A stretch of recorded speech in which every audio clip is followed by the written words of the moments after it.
সাধারণ মানুষ দাবি করছে যে পাগলা মসজিদ থেকে একটা অনুদান যেন নিয়ে দেওয়া হয় বন্যার্তদের জন্য আর কি। এটা আসলে কিভাবে দেখছেন বা কি বলবেন?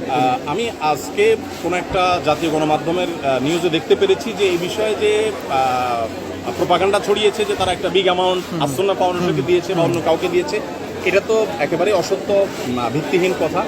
আর মাসআলাগত দিকে আপনি যেটা জানতে চেয়েছেন সেটা আলোকে বলি। ইসলামের শরীয়তের দৃষ্টিকোণ হলো কোনো বিশেষ খাতে যখন দান করবার জন্য ডোনার টাকা দেয় সেটাকে অন্য কোনো খাতে ব্যয় করার সুযোগ কারোর নাই। যার কারণে আপনি আমাকে 10টা টাকা দিয়ে বলেছেন আপনি একজন গরিবকে খাইয়ে দিবেন, আমি সেই টাকা দিয়ে যদি একটা কোরআন শরীফ কিনতে যাই তাহলে গুনাহ হবে, এটা জায়েজ হবে না।